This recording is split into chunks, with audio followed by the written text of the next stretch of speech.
जय श्री कृष्ण, नमस्कार। मैं एडवोकेट प्रसन्ना राठी नागपुर महाराष्ट्र से सभी को नमन करते हुए अपने अपने जीवन का यह पहला लेख, पहला प्रयास, समझौता इस विषय पर आप सभी के समक्ष प्रस्तुत करता हूँ।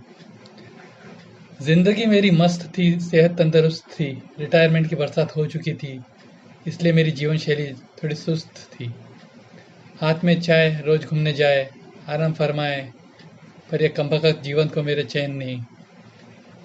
दिल ने पूछा क्या किसी चीज़ की ज़रूरत है? दिमाग बोला नहीं, नहीं प्यारे, ये तो इंसानी फितरत है। इनकी ज़िंदगी में प्यार है, प्यारा परिवार है, खुशी है, यार है, साथ निभाते रिश्तेदार है। पर मैं बीच में बोल पड़ा, पर शायद शायद नहीं भाई, यकीनन हर किसी के जीवन में मुझसे ज़्यादा खुशियों की बहार है। बीवी से चाय मांगी थी जो अब तक नहीं आई थी, और इस बात पर मेरा सारा उबाल बाहर निकला। उसे खरी खोटी सुनाया, आँख दिखाया, बात बढ़ाया, और वह हमेशा की तरह शांति से रसोई घर में चली गई। और मैं छाता उठाकर बाहर सोच रहा था सोच रहा था दिल में, आज मन में उठे तूफान को भी शांत करते हैं, लोगों से मिलकर उनकी खुशियों से पहचान करते हैं। घर के बाहर निकलते ही पड़ोसियों का तोता बोला, राम राम जी, कैसे हो? उस पर व्यंग कसते हुए मैंने बोला, मैं तो आज़ाद हूँ, पर अफसोस तुम लोहे के पिंजरे की कैद में हो। तुम सुनाओ कैसे हो अंदर इस हाल में?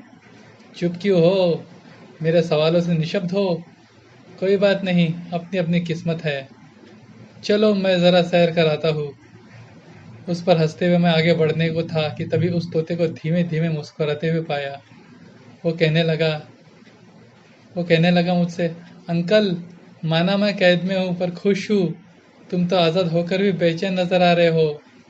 ज़बरदस्ती क्यों मुस्कुरा रहे हो? बाहर डर लग रहा है तो आओ अंदर। छोटा आशियाना है पर सुरक्षित है हर पल मेरा। जाओ अपनी दिल की भड़ास कहीं और निकाल आओ। खैर, अपनी अपनी हिम्मत है। इससे पहले मेरा और पोपट होता मैं आगे बढ़ गया।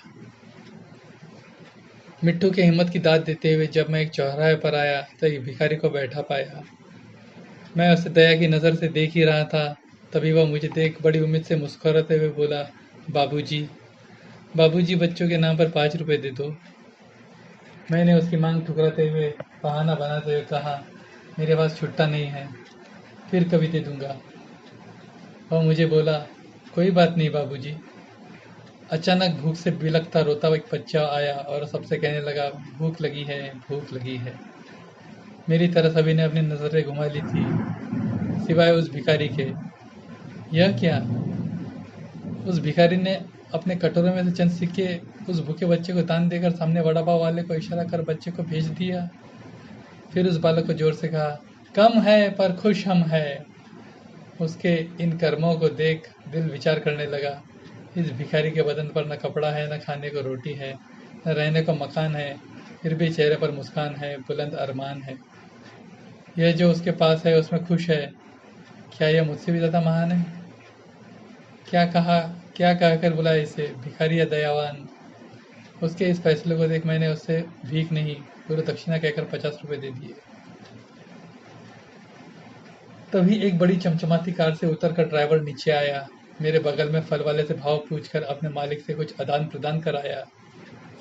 फिर उस फल वाले को पर्ची देकर मेरे पास छाव में आया। उत्सुकतावश मैंने उससे पूछ लिया, आपके साहब बड़े सेठ लगते हैं, ऐश की जिंदगी जीते हैं, सब सुख होगा इनके पास, इनकी राहों में, और देखो हम कैसे रहते हैं। बोला ड्राइवर मुझसे धीरे से जरा नज़र बचाकर, बाबूजी, आपके विचार सही है, हमारे साहब बड़े श्रेष्ठ कलाकार हैं, सब कुछ एकदम बेस्ट है, पर एक कमी है उनके जीवन में, वह है परिवार की। मैं अवाक रह गया।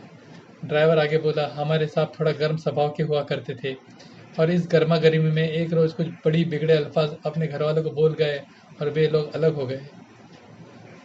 बस फिर कुछ सालों से एकांत और शांत रहते हैं। अब आप ही बताइए, आपकी उम्र में जब ये पहुँचेंगे तो क्या? तभी फल वाले ने ड्राइवर को बुलाकर हिसाब करके रवाना किया। ड्राइवर तो चला गया, पर उसका बस अधूरा सवाल मेरे मन में घर कर गया था। उस अधूरे सवाल का पूरा इतिहास मेरे पास था, और जिस बवाल को लेकर मैं घर से निकला था, अब उसका जवाब मेरे पास था। मैं जान गया हर किसी के लिए भगवान ने एक पहनने लायक पोशाक बनाया है जो कभी वक्त अनुसार ढीली तो कभी तंग, कभी लंबी, कभी कम हो जाती है, जिसको आवश्यकता अनुसार सुधारते रहना पड़ता है। किंतु हम अपनी खामियां यानी दूसरों की खुशियां देख के बेचैन होते हैं। उस दौरान हमें वही पोशाक दूसरों के ऊपर बेहतर दिखाई देती है, पर जब हम उसके करीब जाते हैं तो पता चलता है कि असल में वह भी समझौता कर रहा होता है।